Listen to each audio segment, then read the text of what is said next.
absolutely amazing.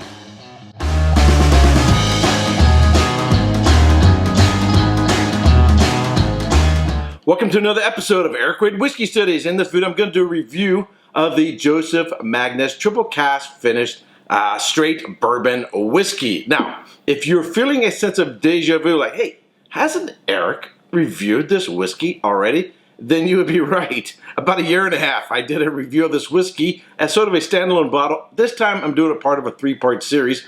So I'm also reviewing the Murray Hill Club as well as the cigar bourbon as well, right?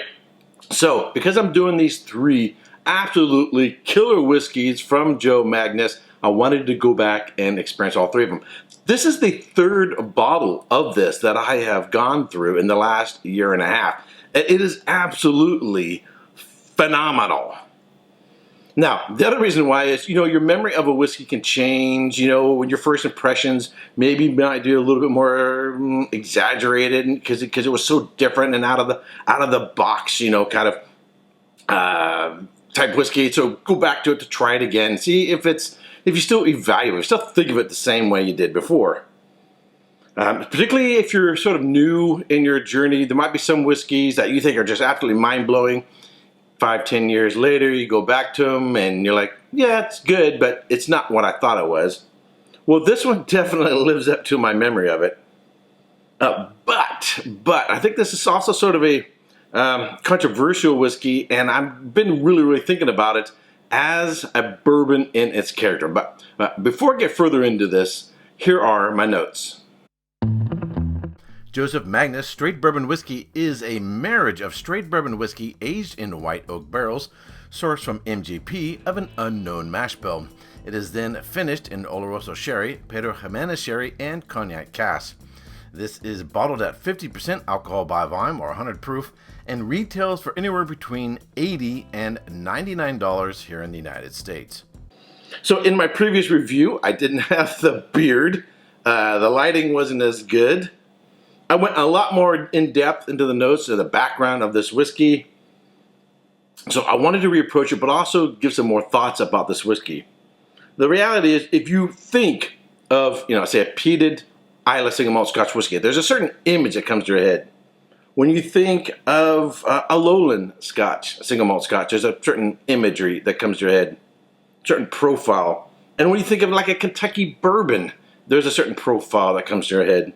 And to some extent, even with, say, Texas single malts or Texas bourbons, there's even a different profile. Or a Japanese single malt, a different image comes to your head. And so when you're thinking, straight bourbons, this is not the profile. And if I was smelling and tasting this blind, I would never in a million years go, oh yeah, that's a bourbon finished in...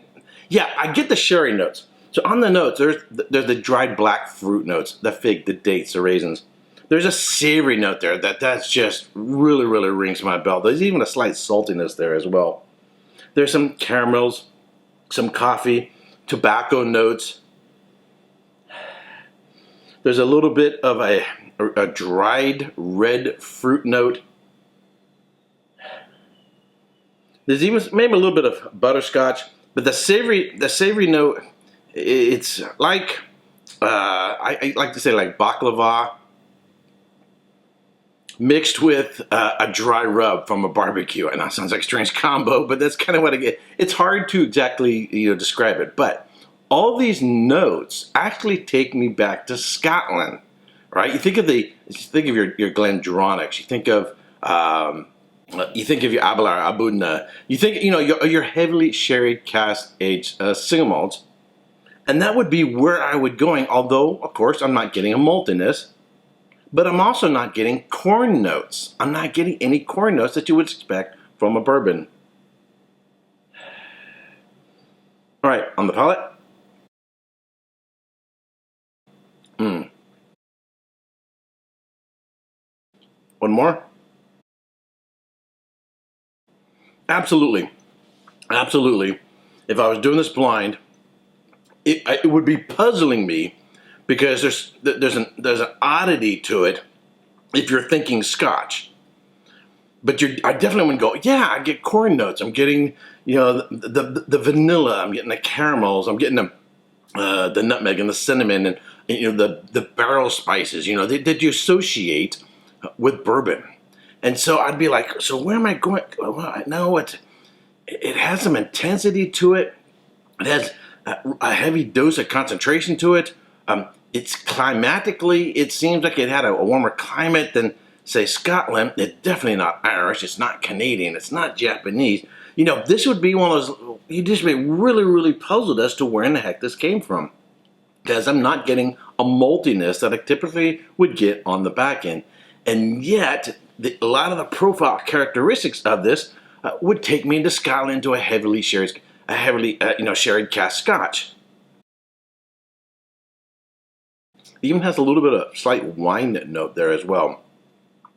Some black fruit notes, maybe a little bit of like currants and blackberries, but dried, definitely dried, and some raisin notes, dried raisin notes as well. But it doesn't have the malty character on the back end, and it seems, in terms of the intensity of it and the way you can tell it has interacted with the cask, it takes me out of Scotland. So this is an absolutely superb whiskey. Just don't have any prejudices or preconceived ideas at what it should be like if it calls itself a bourbon. What am I going to give it in terms of score? I'm going to go, I gave it a 95 in my first video. I'm still in that same ballpark, but I'm going in that same range. Well, get ahead of myself with the other videos. I'm in that same camp with the other two whiskeys. So I'm going 92 to 95, you know, give or take anywhere in that range. It's a spectacular whiskey.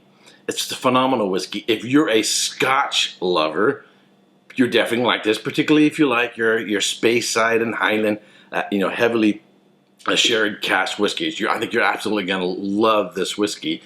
If you are a bourbon aficionado and so you like the classic bourbon notes and you don't want to break from tradition and the classic profiles, then this is a little bit too avant-garde. It's a little bit too out on the edge, and it doesn't really reflect the character of what you expect from a bourbon. But bottom line is, it tastes absolutely spectacular. In fact, in 2019, this was in my top 10 for whiskeys of the year. And because I put everything on my list are whiskeys that I tried for the year, it's another contender for 2020 because I reviewed it this year, and that's part of the criteria for what I put on my top 10 for 2020. This is another contender. Now, price range on this, anywhere between $80 and $100, and still, it seems to me it's becoming more and more readily available.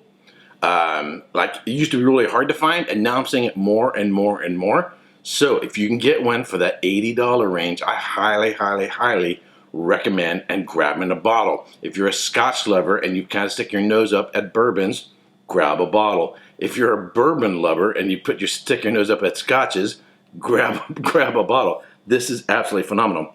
In fact, of the triple cask, Joseph Magnus, as well as the cigar blend and the Murray Hill Club, these are bottles I will probably have on my shelf at all times, at least one bottle. These are must-have bottles to have in your whiskey library. Alrighty, if you're one of my Patreons, I want to thank you very much for joining my little group and supporting, and consider, if you haven't already, a buck a month. Become a Patreon supporter, and if you haven't, subscribe to my channel, but you like watching my videos, I would greatly appreciate it if you would subscribe or ring the bell to be notified when I go live or post a new video. All right, until next time. Oh, before I go, if you've had this, and I'd like to hear your thoughts. What do you think? Do you agree with me? Do you disagree with me? I'd like to hear your thoughts on the Joe Magnus. All right, until next time, cheers. Hey, don't forget to subscribe and check out these other whiskey videos.